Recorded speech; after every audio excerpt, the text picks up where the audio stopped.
Pneumatic nailers, what are they? Why would you need one? What are the different types?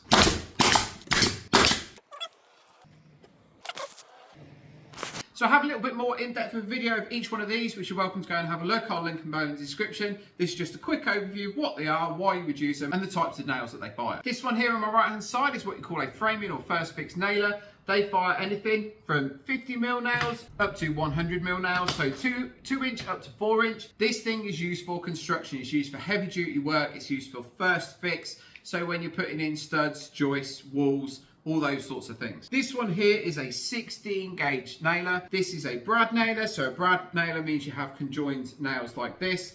These ones here are held together with paper or plastic. These ones here are just glued together. You notice these have a very different head size on these. This is for finishing work, trim work, crown moulding, baseboard skirting, architraves, those sorts of things. When you're going to do your second fix, so when you're putting in all of the final touches to the property, this is the one that you're going to use. This is an 18 gauge nailer. This is used for fine work. So I might use this for skirting or for architrave, but really the main use that this one is going to get is for doing box builds, cabinets, drawers, all of the sorts of things that I'm probably going to use glue in, and the glue is going to do the majority of the fixing, but the pins on these brads, again, you can sort of see the difference in size. The pins on these ones, what these are going to do is they're just going to hold the project together while the glue dries, and the glue is going to do the majority of the fixing.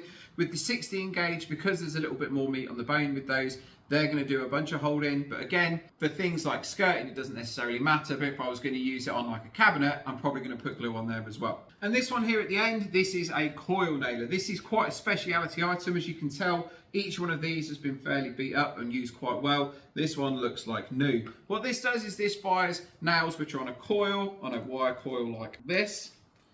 So all the nails come collated together like this, and what you do is you load it in there and it will file and pinch each one off. Now this one's great for siding or for fencing. I use it a lot for feather edge, because obviously if I can pop 3 nails in there, move on to the next one and the next one and the next one, that's going to be a lot quicker than nailing them in by hand. It is, however, the most expensive of the nailers all that I've got here. This one, I could buy this one, and this one for less than it cost me this one to buy. This isn't necessarily one that you're probably going to purchase unless you're going to buy it for a job, use it, and then whack it up on eBay, Craigslist, Gumtree, whatever. Which tends to happen. I do find coil nailers up there quite a bit. The only other people that really buy them are the tradies that are going to use them all the time. It also has the shortest variation, I guess, of fixing that you can use. There's only 30mm between the minimum and the maximum. This one will go down to 15 up to 50. This one will go up to 64mm, and then this one will go 50mm up to 100mm.